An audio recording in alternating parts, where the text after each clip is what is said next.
znowu powrócimy do brutalności w pełnej krasie i klasie, bo przecież to jeden z najważniejszych krążków, jaki wypluła z siebie scena death metalowa. A albumem dzisiejszym jest Decide, Decide.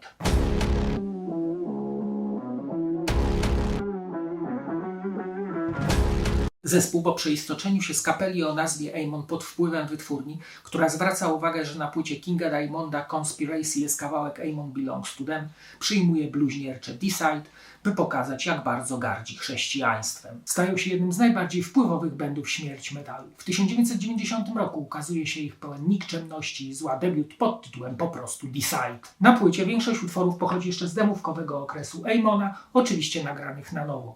I jak to w życiu bywa, znajdzie się grupa fanów, którzy powiedzą, że te starsze wersje są lepsze, jak i tych, którzy powiedzą, że nic się nie umywa do tych z albumu. Wszyscy jednak muszą zgodzić się z tym, że debiut jest niesamowicie potężnym krążkiem, który całą ówczesną scenę death metalową wywrócił do góry nogami. Zacznijmy od wokali. Głos Bentona nie był wtedy jeszcze tym charakterystycznym growlem znanym z późniejszych albumów. Raczej wrzasko-bulgotem podbitym blackowymi krzykami, które często nakładają się na siebie, tworząc iście szatański efekt. To jad, który wypluwa z nienawiścią i co tu dużo mówić, utrafił nim w samo sedno death metalu, stając się ikoną demonicznego zła, o którym tak z lubością pisze w tekstach. A panuje w nich nienawiść, pogarda dla wszystkiego, co święte oraz uwielbienie dla ciemnej strony życia i nieżycia. Oczywiście jedną z najlepszych rzeczy na płycie są gitarowe popisy braci Hoffmanów. Każdy riff posiada bestialski pierwiastek, który łączy się z niesamowitą chwytliwością oraz niepokojem. Solówki przypominają te slayerowe, jednak są z dodatkową mocą i ciężarem. To skondensowana istota death metalu, tu nie ma zbędnych elementów, a riffy są wręcz bezkonkurencyjne. Zaś perkusja Shame'a to mieszanina podwójnej stopy, szybkich i złożonych blast beatów, będących podstawą chaotycznej atmosfery krążka. Utwory, mimo drzemiącego w nich zła, są napisane bardzo przystępnie i po wysłuchaniu całości zostajemy na placu boju z melodiami grającymi w głowie.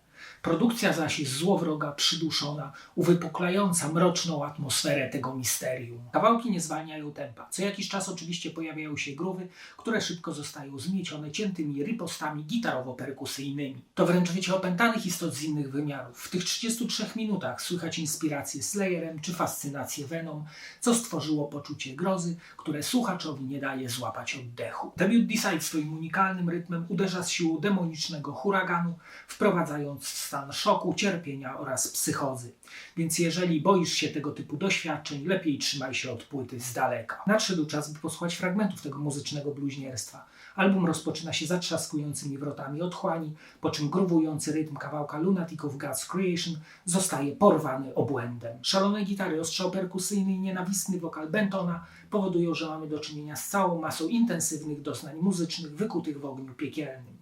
Tekst opowiada o osobie pełnej destrukcji, która paradoksalnie jest częścią boskiego planu, jednak jest uosobieniem zła i cierpienia.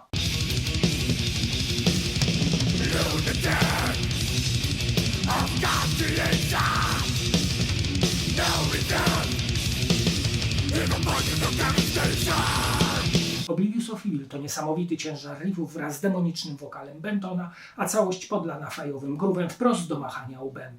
Następnie słyszymy slayerowe solo i kawałek powraca do swojego rytmu. Tekst opowiada o rytuale wkroczenia na mroczną ścieżkę ciemności.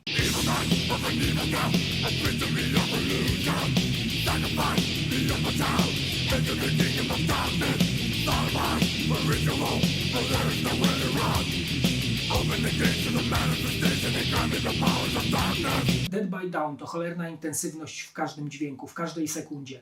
To naparzanka perkusyjna, tak jakbyśmy jechali pociągiem ekspresowym na sam hell. To obłęd w czystej postaci, ale jakże chwytliwy, jakże zapamiętywalny. Tekst jest właśnie taką podróżą przez tajemnicze krainy śmierci, przez okultyzm, przez zakazaną wiedzę. To otwarcie się na demony.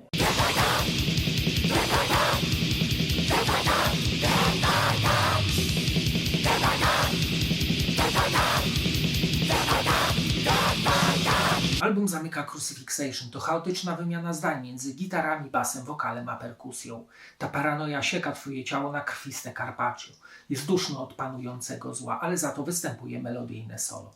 Tekst jest gloryfikacją szatana, zaś ukrzyżowanie symbolizuje mroczny porządek świata. Na koniec słyszymy znowu zamykające się wrota.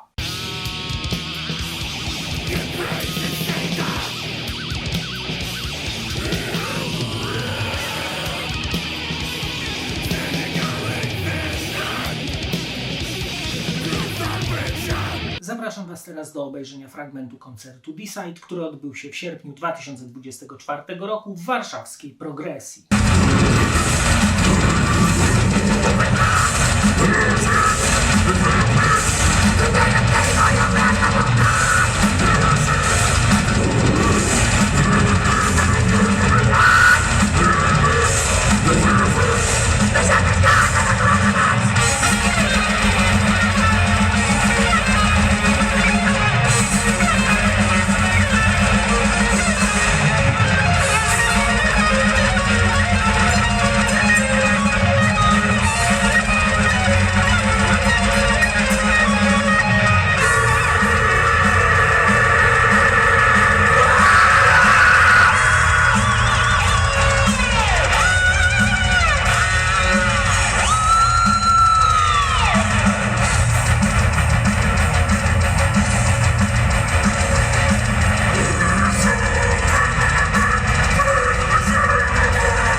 Zobaczmy teraz okładkę i wkładkę. Okładka jest dość prosta, jak większość okładek zespołu. Widzimy na niej na czarnym tle wisior amulet z facjatą rogatego diabła z dość nieporadnie zamalowanymi oczami na czerwono, że niby taki bardziej straszny niż go malują. W lewym górnym rogu logo kapeli. Jest to pierwsze wydanie z Road Racera z 1990 roku. Wkładka jest minimalistyczna. Na pierwszej stronie na białym tle umieszczono rysunek demonów chwytających typa. Rysunek trochę trąci japońską stylistyką. Poniżej podziękowania. Na kolejnej stronie teksty wraz z symbolem Decide, 3 odwrócone krzyże i 2 pentagramy. Na kolejnych kilku stronach lecą sobie teksty. Wkładkę zamyka strona z nocną fotą zespołu, pod nią czerwone logo, niżej podano producentów, gdzie i kiedy nagrano album, twórców utworów oraz logotypu zespołu i tym podobne. Na srebrnym krążku CD umieszczono logo wydawcy, pod nim nazwę zespołu, a niżej tytuły utworów. Na tyle pudełka wydrukowano fotę zespołu wraz z nazwiskami i obsługiwanym instrumentarium na tle figury Jezusa. Niżej podano tytuły utworów i logo Road Racera. Jeżeli spytasz się metalowca o ten album, uzna go za obowiązkowy w kolekcji i zdziwi się, że go nie znasz.